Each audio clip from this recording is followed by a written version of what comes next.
गोखले इन्स्टिट्यूटची मातृसंस्था असलेल्या भारत सेवक समाज संस्थेचे सचिव मिलिंद देशमुख यांना 9 एप्रिलपर्यंत पोलीस कोठडी सुनावण्यात आली आहे। संस्थेची 1,42,00,000 रुपयांची फसवणूक केल्याप्रकरणी देशमुख यांना अटक करण्यात आली होती।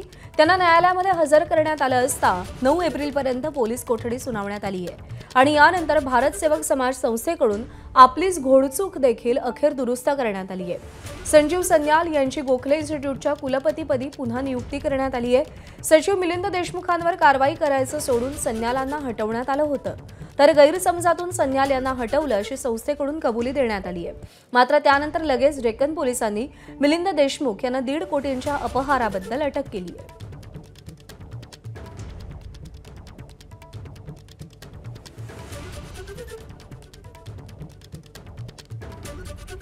गोखले इन्स्टिट्यूटची मातृसंस्था असलेल्या भारत सेवक समाज संस्थेचे सचिव मिलिंद देशमुख यांना 9 एप्रिलपर्यंत पोलीस कोठडी सुनावण्यात आली आहे। संस्थेची 1,42,00,000 रुपयांची फसवणूक केल्याप्रकरणी देशमुखांना अटक करण्यात आली होती। त्यांना न्यायालयामध्ये हजर करण्यात आलं असता 9 एप्रिलपर्यंत पोलीस कोठडी सुनावण्यात आली आणि यानंतर भारत सेवक समाज संस्थेकडून आपलीच घोडचूक अखेर दुरुस्त करण्यात आली आहे। मंदार गोंजारी आपल्याला या सगळ्या संदर्भात अधिक अपडेट देतील। मंदार, गोखले इन्स्टिट्यूट असेल किंवा त्यांची मातृसंस्था असेल, नामांकित संस्था, पण नेमकं चाललंय काय, हा सगळा कारभार काय? थोडासा इतिहास त्यासाठी आपल्याला जाणून घ्यावा लागेल। नामदार गोपाळ कृष्ण गोखले, महात्मा गांधींचे गुरु, यांनी 1905 साली एक समाजासाठी काम करण्यात तरुणांचा सहभाग असावा म्हणून या भारत सेवक समाज अर्थात सर्वंट्स ऑफ इंडियाची स्थापना केली।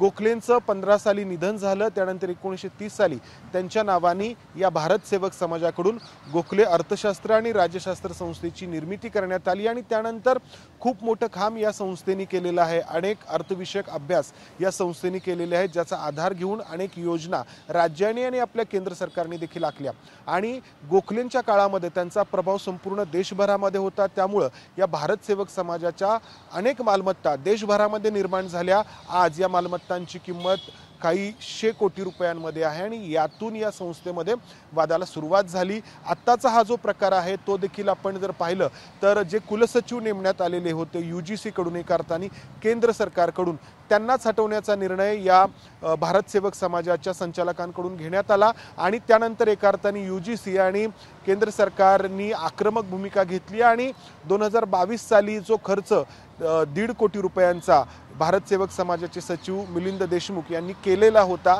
त्या बदल्यात त्यांच्यावरती गुन्हा दाखल झाला आणि त्यांना अटक देखील झालेली आहे।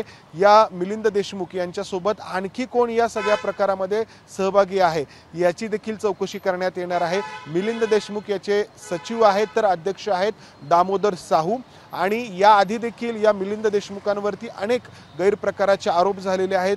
संस्थेच्या मालमत्ता त्यांनी परस्पर विकल्याचे आरोप आहेत, संस्थेचा निधी परस्पर वळवल्याचा आरोप आहे आणि हे असेच आरोप दामोदर साहू यांच्यावरती देखील आहेत। तर खूप मोठं नाव असलेली ही संस्था, मात्र या संस्थेच्या मालमत्ता इतक्या आहेत की आता या मालमत्तांमुळेच ही संस्था वादामध्ये सापडते। निश्चित। प्रज्ञा, मंदार, धन्यवाद दिलेल्या सगळ्या सविस्तर माहितीसाठी।